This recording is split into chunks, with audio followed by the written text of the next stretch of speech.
Welcome back to Nick Lenz's Comic Corner, classic / non-classic. This is episode number 3188, Doubleshot number 3082.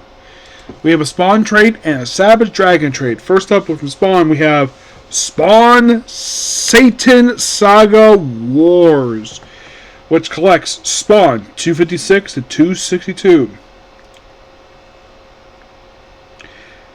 Basically, your writers for most of these things is Eric Larson and Tom McFarlane, who these two wrote the plot, scripts, layouts, pencils, and inks.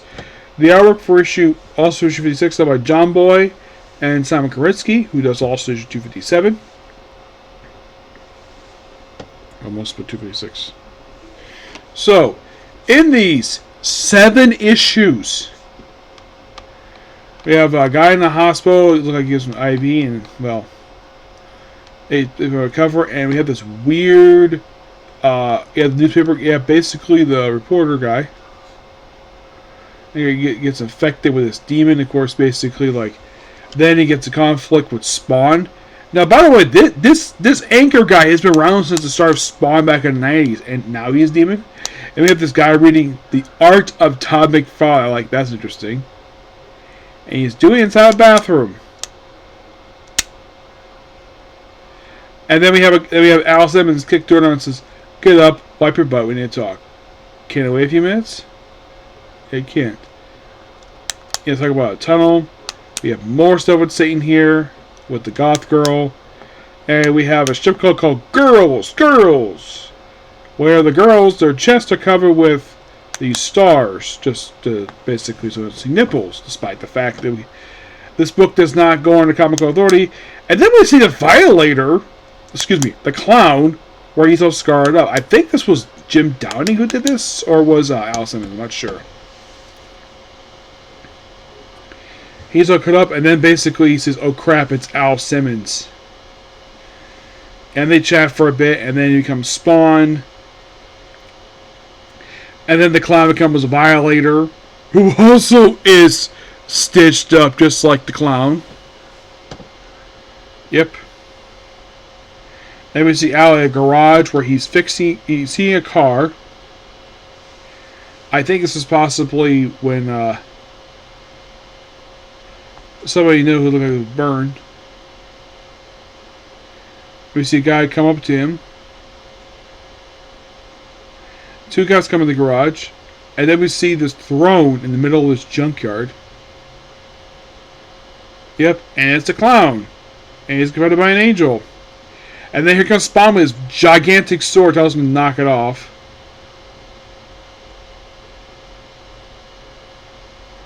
Yep. After chatting with this angel for quite a while, not named Angela. Angela's not in the books anymore. Nope, because she's over at Marvel. Not doing much, mind you, except maybe occasionally appearing Thor as, well, still appearing as Thor's sister. Yep. Then Spawn goes back to hell, fights some demons. Fights another demon, kills several demons here. Many of them with his chains. This was originally this was picked as something that will slowly kill him. But since it's hell, it's perfectly fine. And basically the crowds look like Wanda. Oh yeah, plans to, of course, Spawn's wiping the floor with demons. And more demons, another demon pops up, wants to kill him.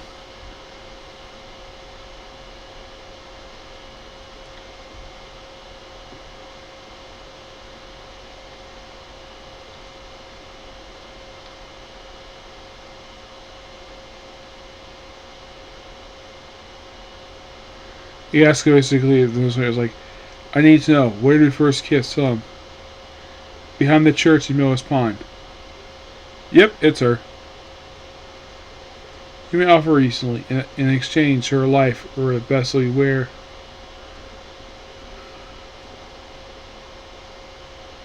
"You keep her. The costume is mine." They declared war. Yep.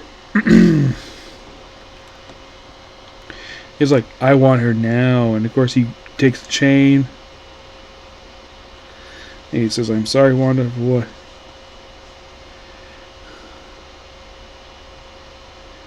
I was beat it for him. Your family, tear my children, everyone's children. You need to save all of them. I hate when it does this. So, then we have a bunch more demons show up with the goth girl. Lust, greed, dissent, hate. And takes him on. And then, of course, he decides to, okay, since it's in hell, let's have sex with his wife. Despite the fact prior to her death, prior to being here, she was married to Terry Fitzgerald, who actually she had like 3 kids with him. And apparently it was really quick. And he kills one of them.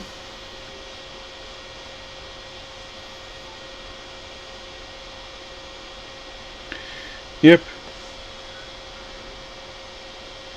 Then he gets hit and move on to 61. Lust basically tries to step in, but nope.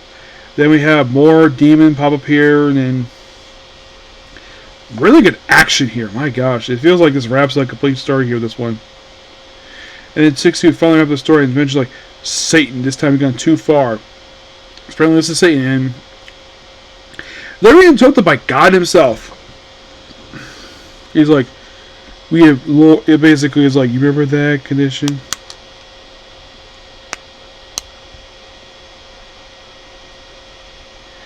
Oh yeah, and also then Al uses his sword to basically slice up Satan.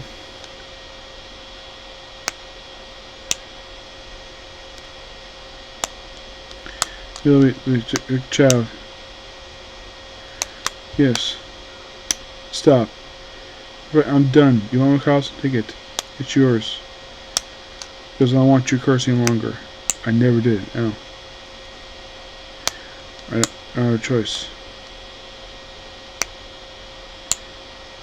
I will. Good, you take care of her. Let's make it a chain. God takes one into heaven. I don't think I'm across until that happens. Now I get a free man. Done. Yep. Here. You always wanted it.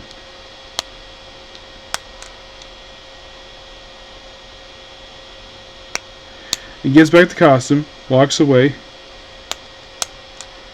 He gets to the surface. Pretty much destroys Satan. And then he gets a piece of the chain. And grabs a sword. Put the sword to the ground. Water goes to heaven. And that's it. I feel like, yeah, this story was definitely necessary. It kind of wrapped up. It kind of basically ended the year-long return of Al Simmons. And now we're moving to post-out, perfect for Al Simmons. Great story. Love it. Give it a 10 out of 10. Next up, basically, we have is Savage Dragon Archives, Volume 2.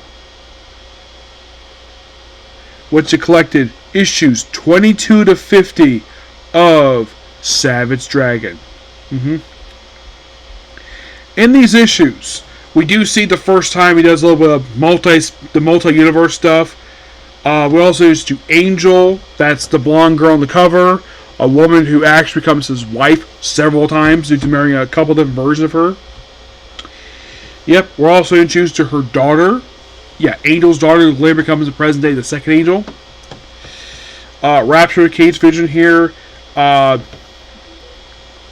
Though, basically, at first, she kind of basically has a proper conversation with Savage Dragon over the fact he didn't actually trust her. He should have trusted her. The fact that her baby died.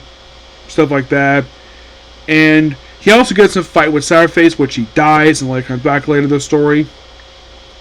And then, of course, this guy in the cloak here, he's working with, I think it's supposed to be Chief of Police, where pretty much in the way, first, because of the whole thing of rescuing this one guy who got kidnapped by the Vicious Circle, and because people intend to rescue him, he's suspended on the spot. And then he's later terminated from the police force, and then later on he heads up a new government task force that apparently was a replacement for Youngblood. Yes, a replacement for Youngblood, because they had disbanded for some reason. It's like, oh, we want you need we of course with Eric Larson writes, it's like, we usually would new Youngblood. He's like, retarded name. He apparently the way he writes it, Eric Larson apparently didn't like the name Youngblood at all. That's why that's all Rob Liefeld doing that. So basically, he had something a bunch of superheroes, of course, doing Angel, of course. He had something for quite a while until they go to all dimension stuff. And at one point in the book, basically, like a couple of times, basically, Angel gets her costume shredded. At one point when they come back, basically, she's butt naked. Yes. Like, of course, Savage Dragon is a rematch with Starface, which he wins. Now, they also introduced the character of She-Dragon, the replacement for Savage Dragon. And then she disappears for some random reason. My guess is Larson introduces character because we have She-Hulk on Marvel Comics, so why not do something similar with Savage Dragon? And he's like, ooh, Savage Dragon is similar to the Hulk, except he's a lot more intelligent than Hulk. And then when he and Angel come back to Earth, it's basically the same exact scene as his debut back in the original miniseries Baptism of Fire, where he's surrounded by fire and he's butt naked. He's like, that's not coming to girl. A beautiful one, mind you. Yeah. Also in these issues, he teams up with Hellboy. Yep, he teams with Hellboy. We also see the character Ricky, who is a Rob Liefeld character, who is based upon the female Bucky from his time over back when he returned to Marvel first time. Who's based upon it was female Bucky. It was Rebecca Barnes, who in the main continuity is dead. She died was just a baby. So then that version came into prime continuity, thanks to basically thanks to the miniseries. So that girl ended up marrying another guy in here. Lots of stuff happening over the course of these, I kid you not, 38 issues. Actually, more like 29 issues. We also have a quick team up with Hellboy. Yep, frickin' Hellboy. Also, at one point, trying to get Star join the team, he turns down. And Cressler Cat, he really wants to join the team. He's like, no, I don't want you because you're an idiot. I want your partner. And at one point, he thinks join the team, but nope, Savage Dragon finds out right away this is not Star. It's somebody completely different. Not sure why I got a dislike. That was kind of weird. Yeah. But, yeah, the whole thing Hellboy, I thought that was interesting. Hellboy does show up in another issue. He pops up for 3 issues. First with 2-part in 34 and 35. He pops later on for the character Ricky's wedding to the big guy, which happens, I think, in issue 50. Dragoncore has not officially got married yet, but there's that. He also, when he comes back, the first thing he does, he finds his old partner, he finds his old friend Alex, who's a woman, has sex with her.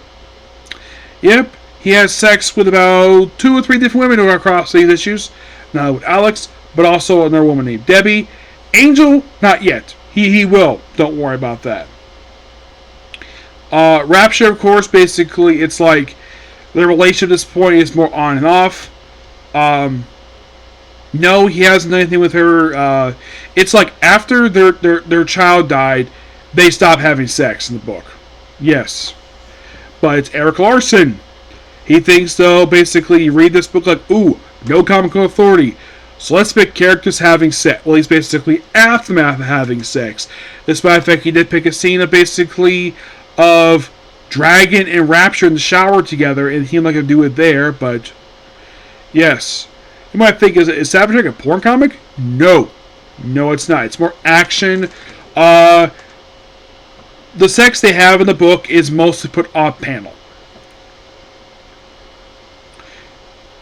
Some guys might think like, ooh, Savage Dragon gets lucky with a bunch of these beautiful babes. Angel, of course, basically is pointing out basically, oh, that blonde girl I hang out with, and Rapture's jealous because basically he's with Angel. Which, yeah, still got a little while to go when it comes to Savage Dragon before I review the whole book. But this book, by the way, we also appearance here by the Teenage Mutant Ninja Turtles in their second appearance of the book, mind you. I don't know if they return again after this, but This is all that happens over the course of these issues I can think of. Yeah. I give this book roughly a 9 out of 10. Yep, so it's pretty much a particular view. Please be sure to like, comment, subscribe, turn notifications. Next up, basically, we have is a TMA Turtles trade and a Spider-Man trade. Which one they are, you'll find in the next video. Okay, next video. Bye.